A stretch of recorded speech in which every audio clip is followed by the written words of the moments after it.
This program is sponsored by Servo Motor Oil, Shama Banaspati and Cooking Oil, Wiz Wash, Gulistan Property Marketing, SM Foods, Volca Foods International, and Al Kareem Builders. کی محمد سے وفا تونے تو ہم تیرے ہیں، کی محمد سے وفا تونے تو ہم تیرے ہیں، یہ جہاں چیز ہے کیا لوح و قلم تیرے ہیں، یہ جہاں چیز ہے کیا لوح و قلم تیرے ہیں۔ ہم کون تھے، ہم کیا ہیں، ہمیں کیا ہونا چاہیے تھا؟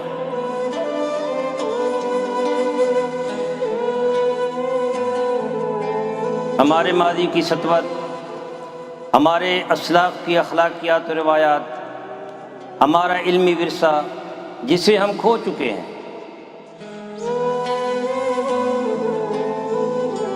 اس عظمت رفتہ کی بحالی کے لیے دیکھیے پروگرام نمود سحر۔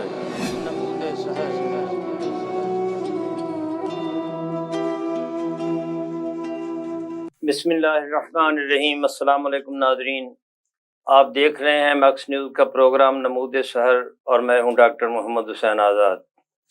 ناظرین محترم، ماہ رمضان شروع ہو چکا ہے، باب رحمت کھل چکا ہے، نیکیوں کی بہار آ چکی ہے، ہر طرف رونقیں ہی رونقیں ہیں، ہر طرف بہار ہی بہار ہے۔ اللہ رب العزت نے اس مہینے کو اپنی امت کا مہینہ قرار دیا ہے کہ یہ وہ مہینہ ہے کہ جس میں اگر ایک نفل پڑھو گے تو 10 نوافل کا ثواب ملے گا، فرائض کا ثواب ہو جائے گا، یعنی نوافل جو ہیں وہ فرائض کے ثواب تک پہنچ جائیں گے اور نیکیاں ہی نیکیاں ہوں گی اور گناہوں کا دروازہ بند ہو جائے گا، لیکن شیاطین جو ہیں یہ پا بزنجیر کر دیے جائیں گے، جنت کے دروازے کھل جائیں گے اور جہنم کا دروازہ بند ہو جائے گا۔ یہ وہ مہینہ ہے جس مہینے کی بے شمار برکات ہیں، بے شمار فضائل ہیں۔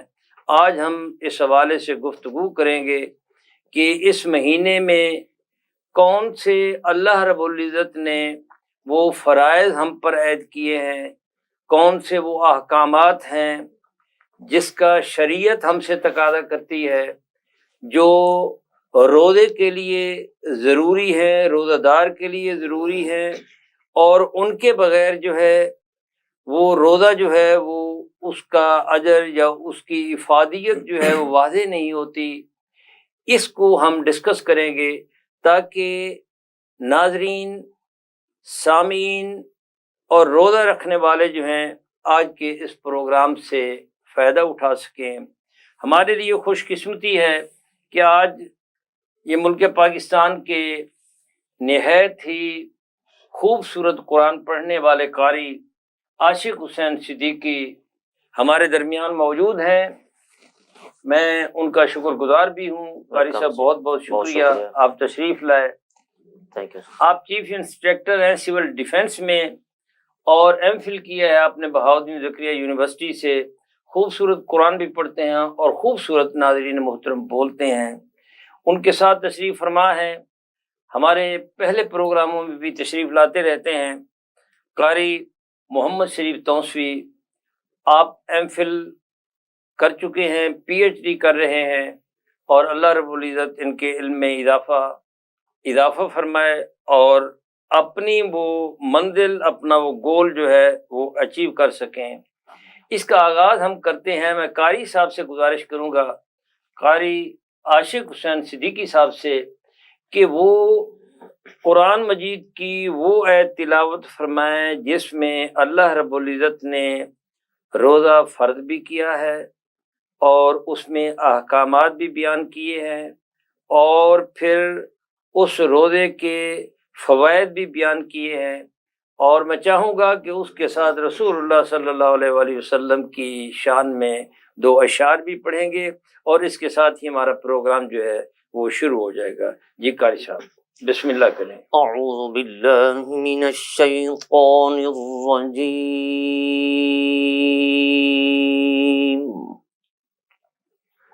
بسم اللہ الرحمن الرحیم.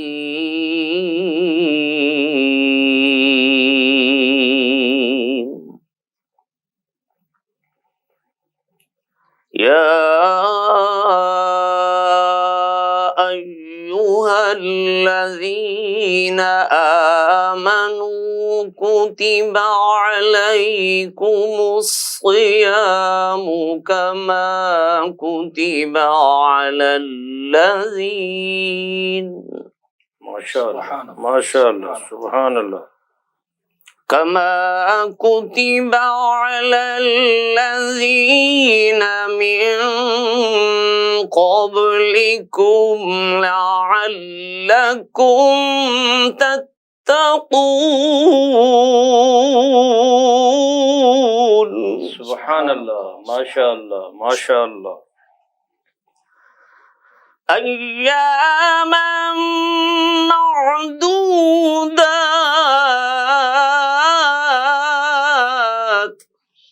سبحان اللہ.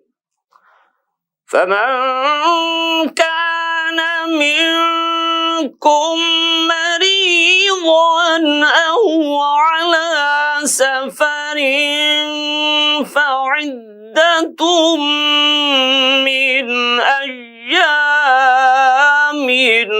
أخر. سبحان اللہ سبحان اللہ ماشاء اللہ.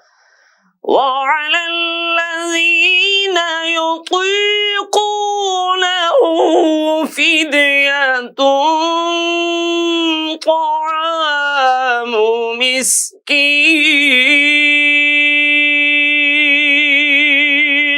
سبحان اللہ ماشاء سبحان اللہ. فمن تطوع خيرا فهو خير له وأن تصوموا خير لكم إن كنتم تعلمون.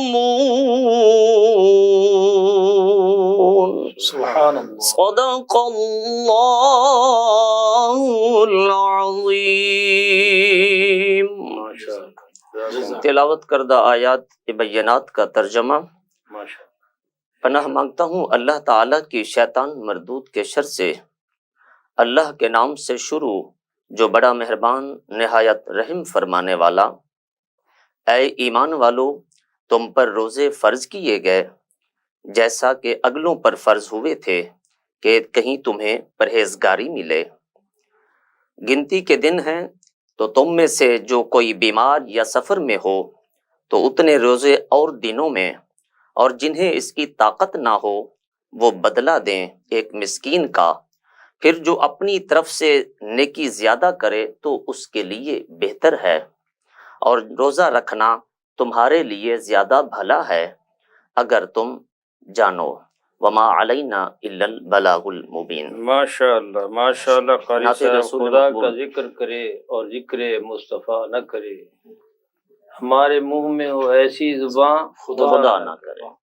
ذکر مصطفیٰ بھی ہو جائے. دو اشعار آپ پڑھ لیں پھر ہم پروگرام شروع کرتے ہیں. اعلی حضرت عظیم البرکت مجدد دین و ملت الشاہ امام احمد رضا خان فاضل بلیری رحمۃ اللہ علیہ کا نعتیہ کلام مشہور زمانہ.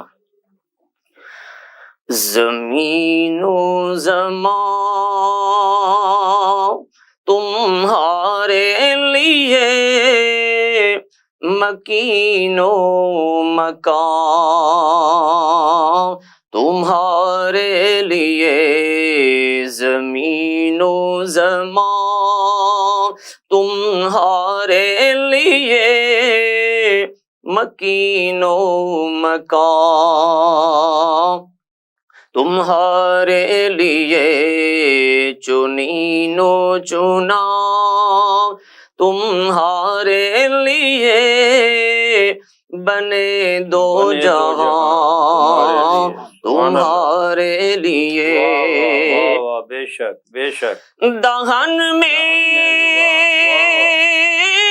زبان تمہارے لیے بدن میں ہے جان تمہارے لیے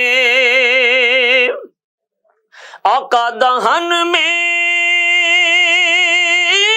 زبان تمہارے لیے بدن میں ہے جان تمہارے لیے ہم آئے یہاں تمہارے لیے آقا ہم آئے یہاں تمہارے لیے اٹھے بھی وہاں تمہارے لیے زمین و زمان تمہارے لیے مکین و مکان تمہارے لیے اسباب چلے کہ باغ پھلے وہ پھول کھلے کہ دن ہوں بھلے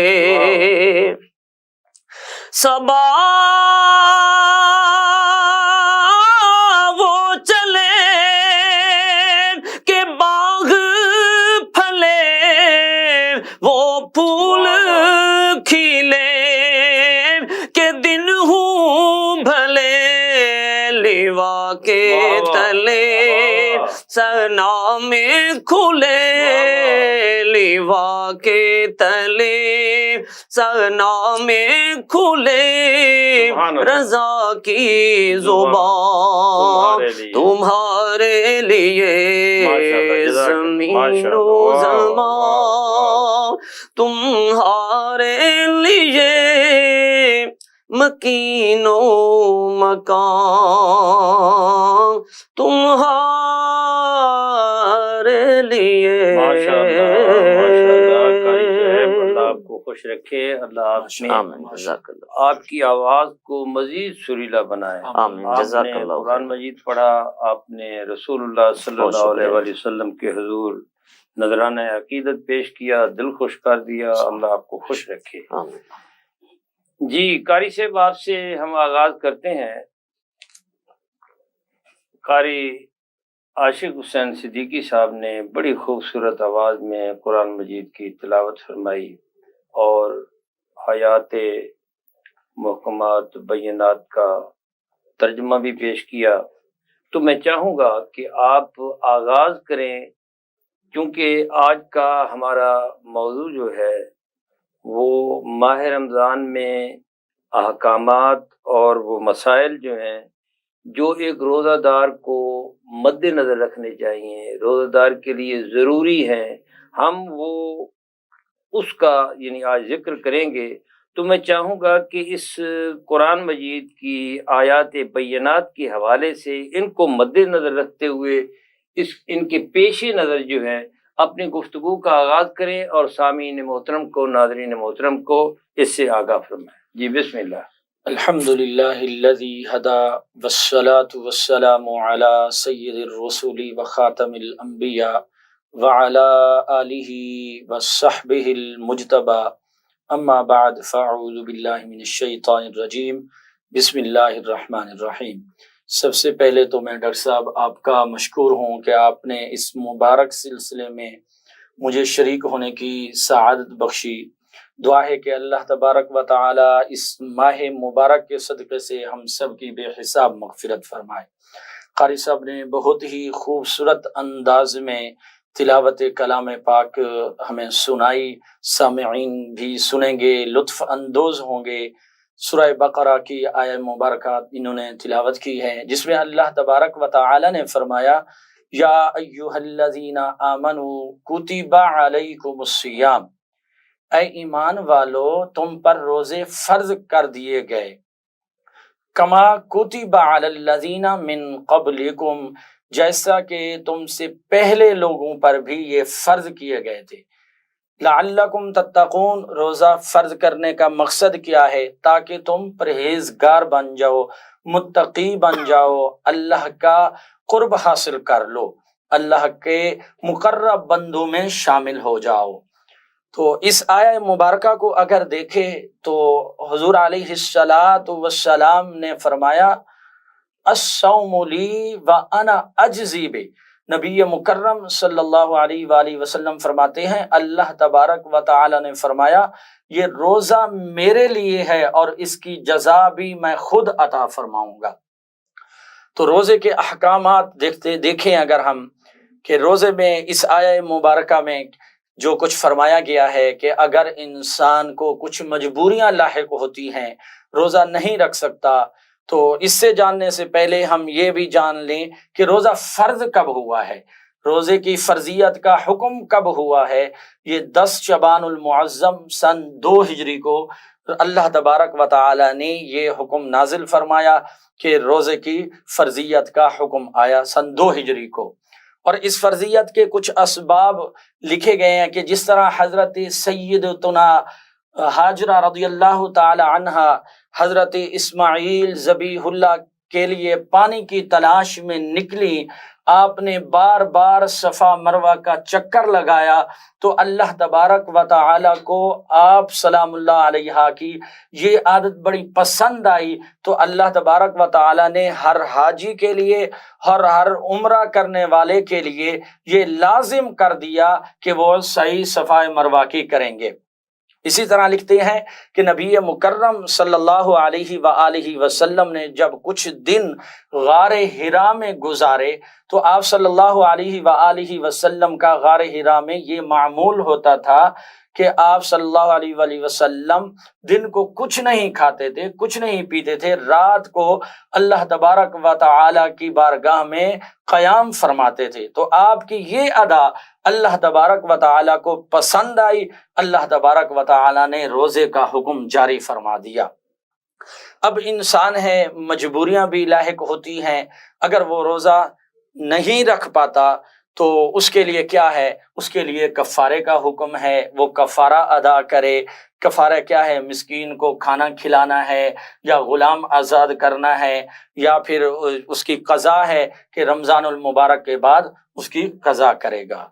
تو یہ اگر ہم رمضان المبارک کے روزوں کے احکامات کو دیکھیں تو یہ ہمیں احکامات ملتے ہیں کہ ہم رمضان المبارک کی اہمیت کو سمجھیں، اس کی فرضیت کو سمجھیں اور اس کی برکات سے خوب ہم فائدہ اٹھائیں۔ ماشاءاللہ قاری صاحب نے، ناظرین محترم، روزہ کب فرض ہوا اور روزے کی فرضیت جو ہے، اس کی افادیت جو ہے، اس پر انہوں نے گفتگو فرمائی۔ ہم یہاں ایک مختصر وقفہ لیتے ہیں اور آپ کی خدمت میں دوبارہ حاضر ہوتے ہیں اور اس سلسلے کو یہیں سے جوڑیں گے جہاں سے ہم اس کو چھوڑے جا رہے ہیں۔ ہمارے ساتھ رہیے گا۔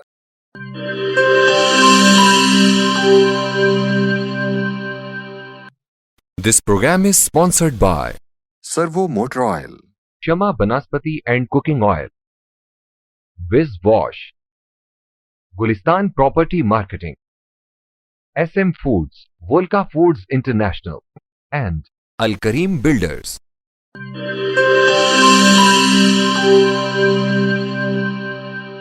ویلکم بیک ناظرین، ہم گفتگو کر رہے تھے ماہ صیام میں روزہ کے احکامات اور ان کے مسائل جو ہیں۔ قاری صاحب، آپ سے میں گزارش کروں گا کہ روزہ رکھنے کے لیے جو حکم ہے، جو ضروری ہے، جس سے روزہ قائم رہتا ہے اور جس سے روزہ ٹوٹتا ہے، میں چاہوں گا کہ مختصر سادہ الفاظ میں ناظرین کو اس سے آگاہ فرمائیں۔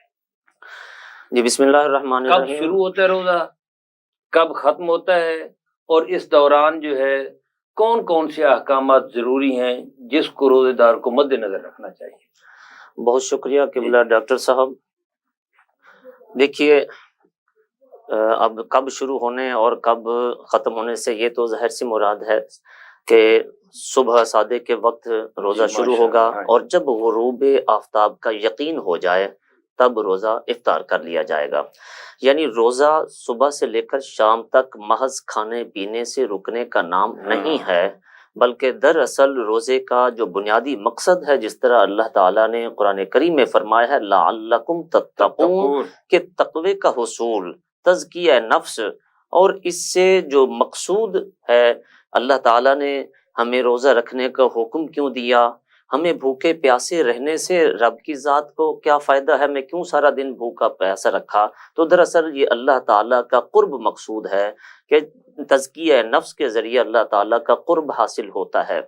اب تقوی کے حصول کے لیے جتنے تقوی کے تقاضے ہیں ان پر عمل پیرا ہونا ضروری ہے۔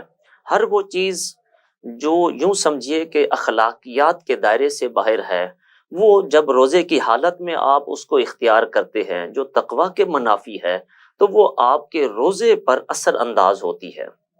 اب اثر انداز ہونے کا بھی یہ مطلب نہیں ہے کہ بعض چیزیں تو ایسی ہیں جن سے سرے سے روزہ ٹوٹ جائے گا، جیسے کھانے پینے سے، لیکن کچھ چیزیں ایسی ہیں جو جن کے ادا کرنے سے، جن کا مرتکب ہونے سے آدمی جو ہے ہاں جی ان کے ثواب میں کمی واقع ہو جاتی ہے، اور روزے پر جو فقہی حکم لاگو ہوتا ہے وہ یہ کہ روزے میں کراہت واقع ہو جاتی ہے، روزہ مکروہ ہو جاتا ہے۔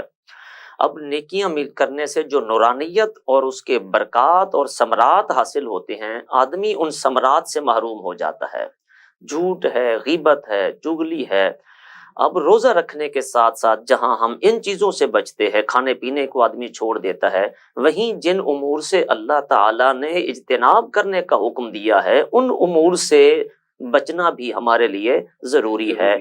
اب ہم کھانے پینا جو کہ روزے کے علاوہ ایک جائز کام تھا، آدمی اس کو تو چھوڑ دیتا ہے، مگر جھوٹ ہے، کسی پر ظلم ہے، سود خوری ہے، ملاوٹ ہے اور بد نگاہی ہے، یعنی مختلف گناہوں کا جو ارتکاب ہے جو روزے کے علاوہ بھی کسی حالت میں جائز نہیں ہے، ہم روزہ رکھنے کے باوجود ہماری مسلمانوں کی اکثریت اس میں مبتلا نظر آتی ہے۔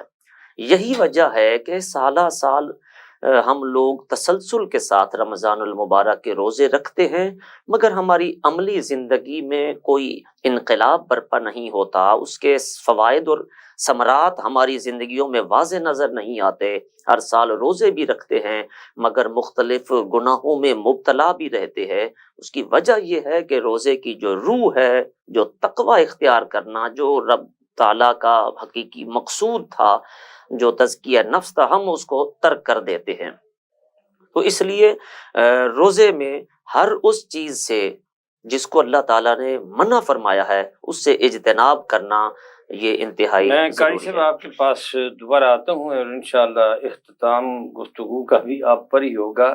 قاری محمد شریف جی، میں آپ سے گزارش کروں گا کہ روزے کے جو ضروری مسائل ہیں آپ ان سے ناظرین کو آگاہ فرمائیں، یعنی جن کے بغیر جو ہے روزہ قائم نہیں رہ سکتا، اور وہ ضروری ہیں، جیسے ہم نماز پڑھتے ہیں روزہ رکھنے کے بعد، اور اس میں کیا کریں تاکہ وہ تزکیہ نفس جو ہے، تصفیہ قلب جو ہے، وہ اس کا یعنی وہ ممکن ہو سکے۔ آپ اس پر تھوڑا سا ناظرین کو آگاہ فرمائیں۔ بسم اللہ الرحمن الرحیم۔ جس طرح یہ قاری صاحب فرما رہے تھے کہ روزہ دار کے لیے ضروری ہے کہ وہ اپنی گفتگو کو سوچ سمجھ کر کرے، اپنے الفاظ زبان سے جو ادا کرے وہ سوچ سمجھ کر کرے، کہیں وہ روزے کے ساتھ روزے کے ثواب کو ضائع نہ کر دے، کیونکہ حدیث مبارکہ بھی ہے، نبی مکرم صلی اللہ علیہ وآلہ وسلم نے فرمایا جو شخص روزہ رکھتا ہے لیکن روزے کے ساتھ وہ جھوٹ، غیبت، چغلی، بدکاری سے باز نہیں آتا تو اللہ تبارک و تعالی فرماتا ہے مجھے اس کے روزے کی ضرورت نہیں ہے۔ اب روزے کے احکامات، اکثر لوگ کوئی مریض ہے، بیمار ہو جاتا ہے تو وہ ڈاکٹر صاحب پوچھتا ہے کہ میں انجیکشن ٹیکہ لگوا سکتا ہوں یا نہیں لگوا سکتا، تو علماء کرام نے اس پر فتویٰ دیا ہے، اس پر امام اعظم ابو حنیفہ رضی اللہ تعالی عنہ کا بھی یہی فتویٰ ہے کہ آپ فرماتے ہیں کہ روزے کے ساتھ انجیکشن لگوایا جا سکتا ہے، اس سے روزہ نہیں ٹوٹتا بلکہ وضو ٹوٹ جاتا ہے، کیونکہ خون نکلتا ہے ٹیکہ لگوانے سے، تو اس لیے آپ ٹیکہ اگر مجبور ہیں، اگر اتنی زیادہ آپ کو کوئی ایمرجنسی ہے تو آپ انجیکشن لگوا سکتے ہیں۔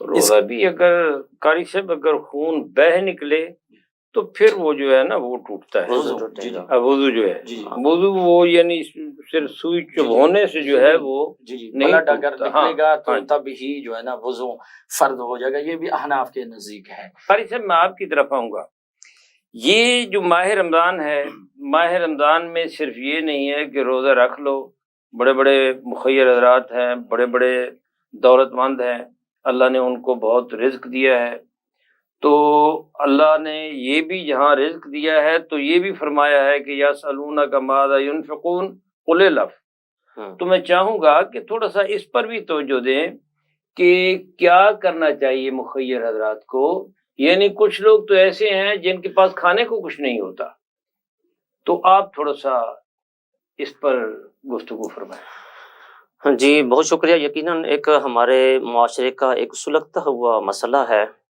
عمومی طور پر نہایت ہی افسوس کے ساتھ جو ہے یہ کہنا پڑتا ہے مسلمانوں کی اس معاشرتی بے حسی پر کہ جب رمضان المبارک آتا ہے تو مصنوعی گرانی پیدا کر کے چیزوں کے ریٹ جو ہے وہ اپ کر دیے جاتے ہیں، بجائے اس کے اب یورپین کنٹریز میں، مغربی ممالک میں اگر دیکھیں کہ وہ جب ان کا کرسمس آتا ہے تو ڈسکاؤنٹ ریٹ دیتے ہیں، اور دیگر مسلم ممالک بھی اگر دیتے ہیں تو بالفرض کوئی چیز 100 روپے کے تو ہمیں 65 کی دیتے ہیں، مگر یہاں اس کا ریٹ 100 سے پھر انکریز کر جاتا ہے، تو ہمارے ہاں ریٹ جو ہے وہ بڑھا دیا جاتا ہے۔ حالانکہ سوچنا چاہیے ایسے لوگوں کو کہ کیا وہ خدا جو ہمیں پورے 11 مہینے روزی دیتا ہے تو رمضان المبارک میں ہی اسی رب نے روزی دینی ہے، تو چاہیے یہ کہ لوگوں کے لیے آسانیاں پیدا کی جائیں۔ یہ جو ہے مہینہ دراصل رحمتیں لوٹنے کا مہینہ تھا، مگر ہمارے بعض تاجروں نے جو ہے وہ لوگوں کو لوٹنے کا مہینہ بنا لیا ہے۔ ایسے لوگوں کو اپنے رویوں پر نظر ثانی کرنے کی اشد ضرورت ہے۔ دیکھیے عبادت یہ نہیں، وہ لوگ بھی لوگوں کو لوٹ لوٹ کر پھر بعد میں حج عمرے پہ جا رہے ہیں۔ ارے بھائی کیا فائدہ ایسی کمائی کا؟ اس سے بہتر ہے کہ آپ عوام الناس، غریب لوگ جن کی قوت خرید کم ہے، ان کے لیے آسانیاں اور سہولت پیدا کریں، ذخیرہ اندوزی سے اجتناب کریں۔ یہ بھی ایک جو ہے وہ ظلم کے مترادف ہے۔ دیکھیے آپ کوئی ایسی اللہ کو عبادت کے تکبر کی نسبت جو ہے وہ ندامت کے آنسو بہانا یہ زیادہ پسندیدہ اور زیادہ پیارا ہے۔ تو اگر ہم کوئی شخص لوگوں کو لوٹ پاٹ کے اس کے بعد عبادت کا وہ سمجھے میں بڑا حاجی صاحب ہوں یا لوگوں میں صدقہ و خیرات تقسیم کرتا پھرے، ارے اس کی نسبت بہتر ہے کہ لوگوں کے لیے آسانیاں پیدا کرے، چیزوں کے جو مناسب ریٹ پورا سال چلتا ہے اس کے دائرے میں رہتے ہوئے لوگوں کو جو ہے وہ دیا جائے۔ یہ تربیت کا مہینہ ہے دراصل۔ رمضان المبارک جو آتا ہے، ہمیں جو روزہ رکھ کر ہم ہر وقت ہمیں ہمارے سامنے پانی موجود ہوتا ہے اور پیاس کی شدت ہے، حلق سوکھ کے کانٹا بن چکا ہے، کوئی دیکھنے والا بھی نہیں ہے، اس کے باوجود ہم پانی نہیں پیتے۔ کس لیے؟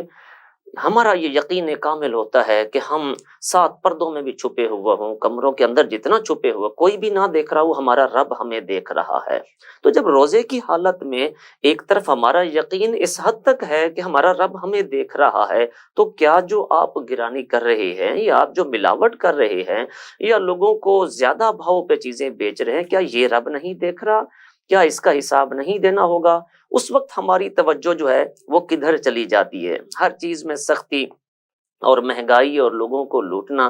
اب ویسے ہی کچھ حالات نے ہماری قوم کو اس سطح پر پہنچا دیا ہے کہ اچھے خاصے وہ لوگ جو دوسروں کو دینے والے تھے، آج ان کی قوت خرید ختم ہو گئی ہے۔ اب یہ کورونا وغیرہ جن حالات سے پوری دنیا سفر کر رہی ہے، تو ایسے میں ہمیں چاہیے لوگوں کے لیے آسانیاں پیدا کریں، اور اگر آپ کو اللہ تعالیٰ نے توفیق دی ہے، جو غریب لوگ ہیں، جو مسکین ہیں، ان کے لیے آپ افطاری کا بندوبست کریں۔ اب یہاں پر ایک مسئلہ اور بھی ہماری سوسائٹی کا ہے، وہ یہ کہ افطاریاں تو کراتے ہیں لیکن اس میں جو امراء ہیں ان کو مدعو کیا جاتا ہے، سیاستدانوں کو، جو ذمہ دار لوگ ہیں، وہاں پر غریبوں کو جو ہے آنے کی اجازت نہیں ہوتی، اور امراء پتہ نہیں ان کے روزے ہوتے بھی ہیں یا نہیں ہوتے، تو محض دکھلاوے کے لیے آ جاتے ہیں۔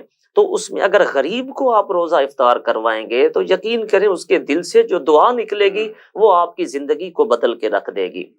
دوسری بات یہ کہ جہاں ہم لوگوں کے لیے یہ اہتمام کرتے ہیں افطاری کا، وہیں پر کچھ ہمارے گرد و پیش میں ایسے افراد اور ایسے سفید پوش بھی موجود ہوتے ہیں جو کسی کے آگے دست نگر ہونے سے، ہاتھ پھیلانے سے وہ بچتے ہیں، کسی کے آگے اپنی خودداری، ہاں جی، اپنی خودداری کا بھرم رکھتے ہوئے کسی کے آگے ہاتھ بھی نہیں پھیلاتے، لیکن حالت ان گھرانوں کی یہ ہوتی کہ وہ روزہ رکھنے کی یا افطار کرنے کی اپنے بچوں کو سموسے پکوڑے یا افطاری کا سامان بھی پورا کرنے کے قابل نہیں ہوتے۔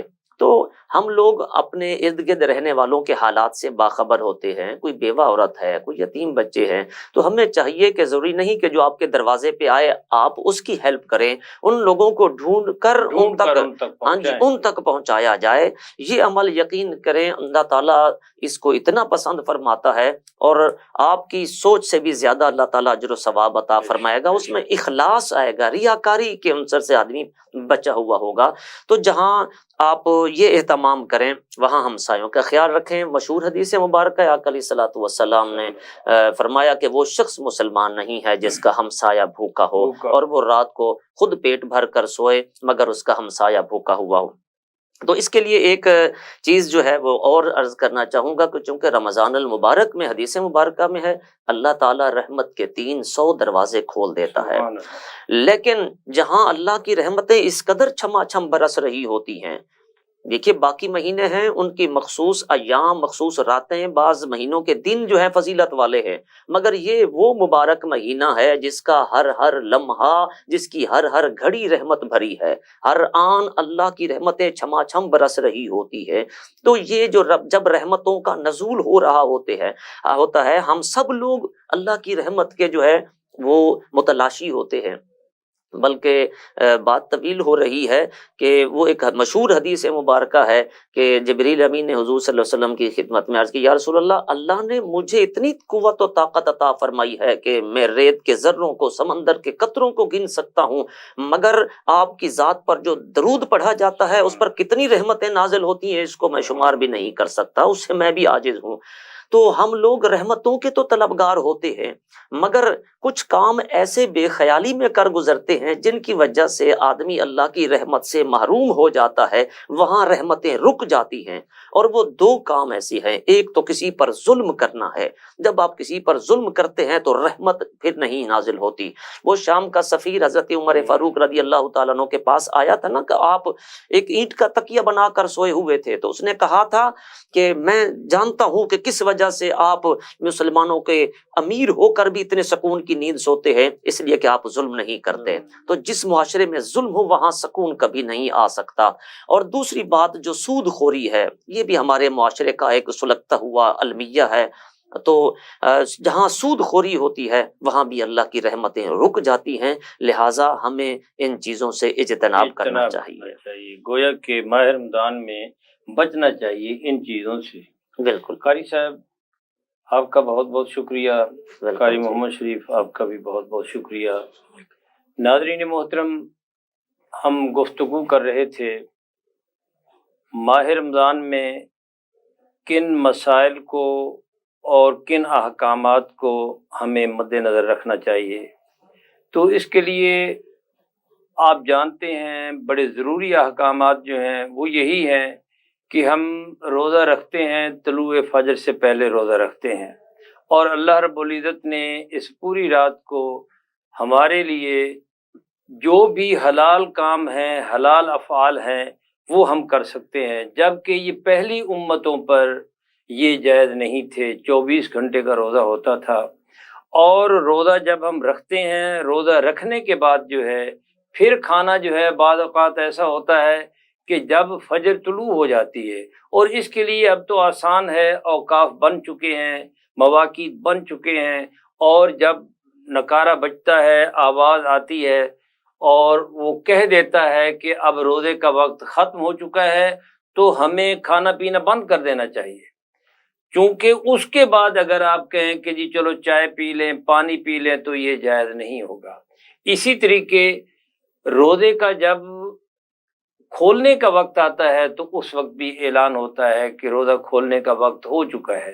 روزہ اس وقت کھولنا چاہیے، کھجور سے کھولنا، رسول اللہ صلی اللہ علیہ وآلہ وسلم نے اس کی فضیلت بیان کی ہے۔ پانی سے کھول لیں، جس چیز سے بھی کھول لیں روزہ کھل جاتا ہے، اور اگر ان چیزوں سے کھولیں تو رسول اللہ صلی اللہ علیہ وآلہ وسلم کی خوشنودی حاصل ہوتی ہے۔ اور پھر آپ نے قاری حضرات سے آپ نے یہ سنا کہ روزہ رکھنے کے بعد جو ہے ہمیں غیبت بھی نہیں کرنی چاہیے، جھوٹ بھی نہیں بولنا چاہیے، اور ایسے افعال جن سے رسول اللہ صلی اللہ علیہ وآلہ وسلم نے اور قرآن نے منع فرمایا ہے ان سے ہمیں رک جانا چاہیے، جیسے وما آتاکم الرسول فخذوہ وما نہاکم عنہ فانتہوا، جو رسول اللہ صلی اللہ علیہ وآلہ وسلم تمہیں دیں وہ لے لو، جن سے منع فرمایا اس سے رک جاؤ۔ احکامات پر عمل کرنا بہت ضروری ہے۔ روزے کی حالت میں خالصاً یہ بہت ہی ضروری ہے کہ ہمیں غیبت چھوڑ دینی چاہیے۔ غیبت تو ویسے بھی بہت بڑا گناہ ہے، جھوٹ ویسے بھی، جھوٹے پر اللہ نے لعنت فرمائی ہے۔ تو آپ خود سوچیں کہ اگر روزے کی حالت میں ہم جھوٹ بولیں گے، ہم غیبت کریں گے، ہم کسی کا گلہ کریں گے، شکوہ کریں گے، تو اللہ رب العزت کو ایسا روزہ پسند نہیں ہے۔ ایسے روزہ رکھنے کی، بھوکا پیاسا رہنے کی ضرورت نہیں ہے۔ اللہ رب العزت تمہارے اخلاص کو دیکھتا ہے، تمہارے خلوص کو مد نظر رکھتا ہے۔ اس لیے ہمیں، جیسے ہم نے یہ ابھی گفتگو کی تھی کہ ایسی دوائی جو بہت ہی ضروری ہے ہمیں وہ استعمال میں لانی چاہیے۔ غیر ضروری چیزوں سے، غیر ضروری باتوں سے اجتناب کرنا چاہیے۔ سب سے ضروری ہے کہ باجماعت نماز پڑھیں، روزہ رکھیں، صبح رکھنے کے بعد آپ مسجد میں آئیں، نماز جو ہے وہ باجماعت ادا کریں، یہ بہت ضروری ہے۔ وَارْكَعُوا مَعَ الرَّاكِعِينَ، آپ باجماعت نماز پڑھیں گے، اللہ رب العزت آپ کو اس کا بہت اجر دے گا۔ 5 نمازیں ہوتی ہیں، اس کا اجر جو ہے، اس کا ثواب جو ہے یہ کئی گنا بڑھ جاتا ہے۔ اور پھر اسی طریقے سے ان احکامات کو مد نظر رکھیں، ان کو پیش نظر رکھیں جن کے بغیر روزہ جو ہے وہ قائم نہیں رہتا۔ آپ روزے کے ساتھ ان احکامات کو جب مد نظر رکھیں گے تو اللہ رب العزت اس میں مزید برکات پیدا فرما دے گا۔ اور خاص طور پر قاری صاحب نے جس چیز کی نشاندہی کی، ان دنوں غریبوں، یتیموں، مسکینوں، قیدیوں، ان کا بھی بہت زیادہ آپ لوگوں پر حق ہوتا ہے۔ اور اللہ والے وہ ہوتے ہیں، صوفیاء وہ ہوتے ہیں جو طمع نہیں کرتے، جمع نہیں کرتے، منع نہیں کرتے، آنے والے دستے سوال دراز کرنے والے کا ہاتھ نہیں جھڑکتے، ان کو دے دیتے ہیں، جو موجود ہوتا ہے وہ اٹھا کر دے دیتے ہیں۔ یہی وتیرہ اہل بیت اطہار کا ہے، یہی وتیرہ صحابہ کرام رضوان اللہ علیہم اجمعین کا رہا ہے، یہی رسول اللہ صلی اللہ علیہ وآلہ وسلم کی سنت ہے، اور یہی اللہ تعالیٰ کے احکامات ہیں۔ ہمیں احکامات پر عمل کرنا چاہیے اور مسائل کو مد نظر رکھنا چاہیے، ان کو اپنا اوڑھنا بچھونا بنانا چاہیے۔ اللہ رب العزت اس ماہ سیام میں، ماہ رمضان میں، برکات والے مہینے میں ہمیں ان پر عمل کرنے کی توفیق عطا فرمائے۔ ناظرین محترم، ہم گفتگو کر رہے تھے ماہ رمضان میں احکام و مسائل۔ اللہ رب العزت آج کی اس گفتگو کو اپنی بارگاہ میں شرف قبولیت عطا فرمائے۔ نمود سحر پروگرام آپ دیکھ رہے تھے، اپنے میزبان ڈاکٹر محمد حسین آزاد کو اجازت دیں۔ This program is sponsored by Servo Motor Oil, Shama Banaspati and Cooking Oil, Wiz Wash, Gulistan Property Marketing, SM Foods, Volca Foods International, and Al Kareem Builders.